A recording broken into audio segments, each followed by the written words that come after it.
আমার নবীজির প্রিয় এক সাহাবী, তার বাবা ছিল মুনাফিক, মুনাফিকদের লিডার। নবীর ভিতরে দয়া মায়া সবচেয়ে কম না সবচেয়ে বেশি? সবচেয়ে বেশি মায়া ছিল। রাসূল মাফ করতে ভালোবাসতেন। আমরা মাফ করব বেশি, বেশি মাফ পাবো কার কাছে? আল্লাহর কাছে। যত বেশি কঠিন হব আল্লাহ আমার প্রতি তত বেশি কঠিন হয়ে যাবে। আমার নবীজি বসে আছেন মসজিদে নববীতে। এমন সময় এক সাহাবী এসে বলছে, হুজুর আমি জানি আমার বাপ মুনাফিক ছিল, আমার বাপটা খারাপ মানুষ ছিল, কিন্তু বাপটা তো আমার আব্বা ইন্তেকাল করেছেন, তার কাফনের কাপড়টা রব বরকতের জন্য আমি আপনার জুব্বা নিতে চাই, আমাকে জুব্বাটা দিন।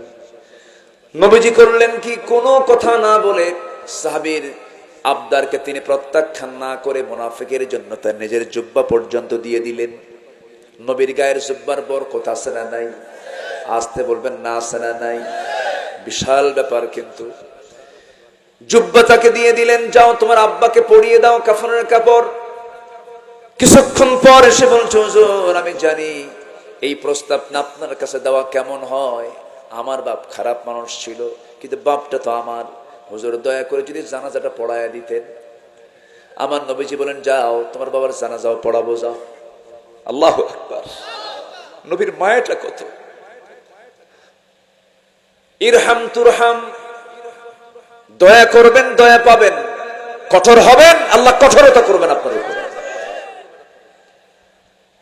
আমার বন্ধুগণ, আমার নবীজি করলেন কি, চলে গেলেন জানাজায়। নবীর পরনের জুব্বা দিয়ে তার কাফনের কাপড় পরা হয়েছে। নবীজি নিজে গিয়ে তার জানাজায় হাজির হলেন। একজন মেজাজি সাহাবী, খুব গরম সাহাবী, যার নাম শুনলে শয়তান পর্যন্ত ভয় পায়, তার নাম কি? ওমর। আল্লাহু আকবার। তিনি নবীর পিছনে দাঁড়ায়া নবীজিকে পিছন দিকে বারবার টানতেছেন আর বলতেছেন, হুজুর আপনি কার নামাজ পড়াচ্ছেন, কার জানাজা পড়েন? সে তো মুনাফিক।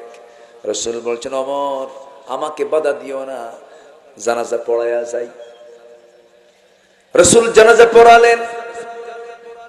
বিশ্বনবীর মতো মানুষ নিজের পরনের জুব্বা তাকে দিলেন, কাফনের কাপড় বানানো হলো। নবীজি তার জানাজায় হাজির হয়ে নামাজের ইমামতি পর্যন্ত করলেন। আয়াত নাজিল হলো, ইস্তাগফির লাহুম আও লা তাস্তাগফির লাহুম ইন তাস্তাগফির লাহুম ৭০ মাররাতান ফালান ইয়াগফিরাল্লাহু লাহুম। আপনি ক্ষমা চান বা না ক্ষমা চান, আপনি তাদের জন্য দোয়া করুন অথবা না দোয়া করুন। আপনি যদি ৭০ বারও আপনি নবী হয়েও যদি দোয়া করেন মুনাফিকের জন্য, সেই মুনাফিকদের জন্য আপনার পক্ষ থেকেও কোনো দোয়া আমি আল্লাহ কখনো কবুল করব না। মুনাফিকের জন্য রাসূল দোয়া করেও কাজ হয় না, জুব্বা দিয়েও কাজ হয় না। মুনাফিক